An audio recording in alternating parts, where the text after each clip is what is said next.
여러분 안녕하십니까? MBC 뉴스데스크 대전, 세종, 충남입니다.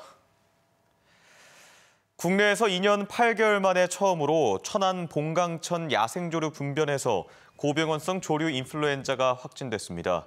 농림축산식품부는 지난 21일 봉강천에서 채취한 조류 분변에서 AI가 확진됐으며 이는 2018년 2월 아산 곡교천 확진 사례 이후 국내에서 2년 8개월 만에 처음이라고 밝혔습니다.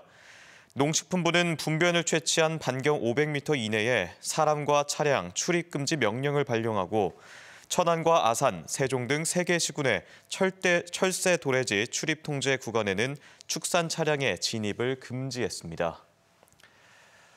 대전 유성구 신동에 매립된 수백 톤의 퇴비 때문에 인근 마을 주민들이 온종일 악취로 고통받고 있다는 소식 전해드렸었죠.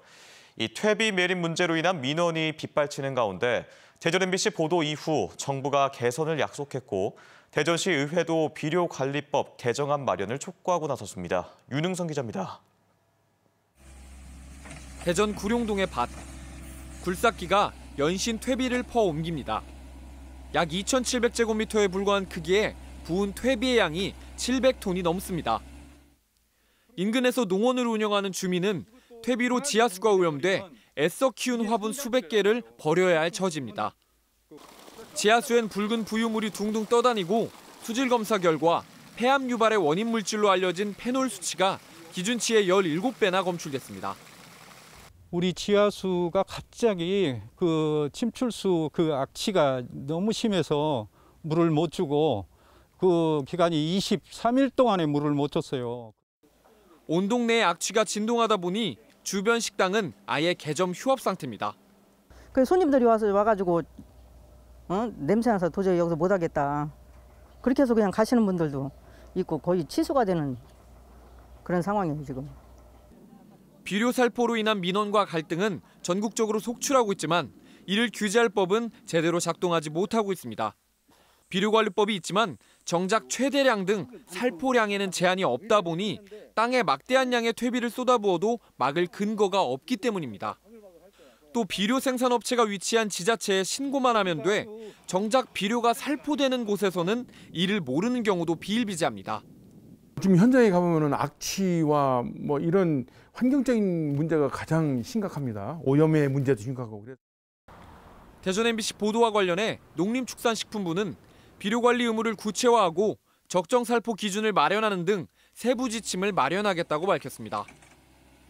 대전시의회도 비료관리법 개정안을 조속히 마련해 줄 것을 정부와 국회에 건의하기로 했습니다. MBC 뉴스 윤웅성입니다. 재래종 육종 마늘보다 크고 맛도 좋다는 입소문이 나면서 인기를 모으고 있는 홍산 마늘의 명품화 사업이 한창입니다. 생산량이 높으면서도 흙이 덜 묻어 수확이 손쉽고 인건비까지 줄어드는 등 새로운 고소득 작물로 주목받고 있습니다. 조영찬 기자가 보도합니다. 홍성군 홍부급의 한 마늘밭에서 파종 작업이 한창입니다. 심는 마늘은 난지형인 스페인산도, 재래종 육종 마늘도 아닌 농촌진흥청이 개발한 홍산 마늘입니다. 1년 키운 종자를 심으면 내년 6월 중순쯤 씨알이 굵은 마늘을 수확할 수 있습니다. 이 홍산 마늘은 보시는 것처럼 재래종인 육종 마늘보다 크기도 2배 이상 크고 수확량도 30% 이상 높습니다. 다른 마늘보다 수확도 손쉽고 흙도 덜 묻어 인건비를 줄일 수 있습니다. 수확기가 되면은 뿌리가 잘라져요.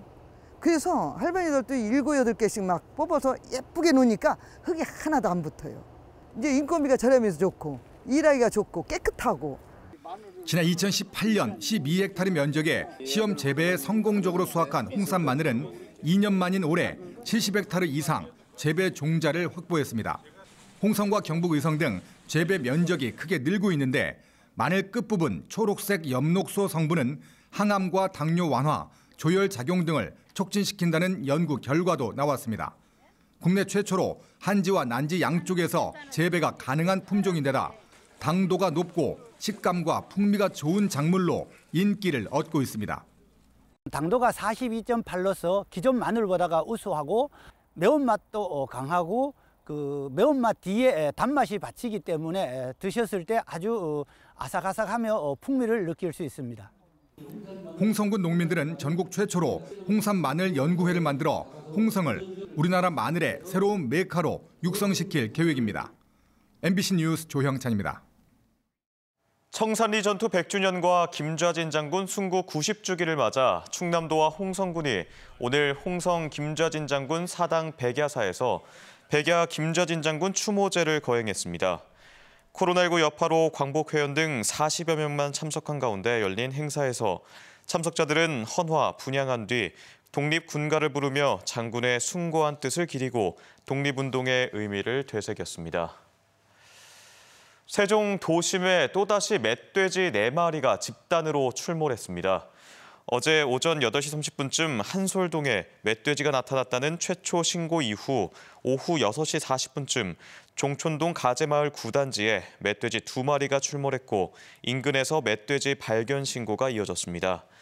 주민들의 신고를 받고 출동한 119 구조대와 유해조수포획단 등이 멧돼지를 추적해 멧돼지 1마리를 한 아파트 지하 주차장에서 포획했고 다른 1마리는 주행 차량에 치여 숨이 끊어졌습니다. 나머지 멧돼지 2마리는 달아났으며 인명피해는 발생하지 않았지만 최근 잇단 출몰에 시민들의 불안감이 커지고 있습니다.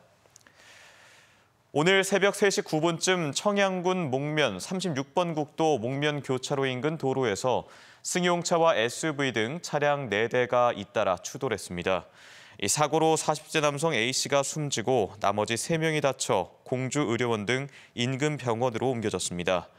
경찰과 소방당국은 승용차와 SUV 차량이 1차 추돌 사고를 낸 후 나머지 차량 2대가 잇따라 추돌 사고를 낸 것으로 보고 정확한 사고 경위를 조사하고 있습니다. 천안시 역학조사에서 사우나 방문 사실을 은폐했던 60대 확진 환자가 고발된 가운데 해당 사우나를 고리로 한 확산세가 계속되고 있습니다. 지금까지 대전, 세종, 충남 소식이었습니다. 시청자 여러분 고맙습니다.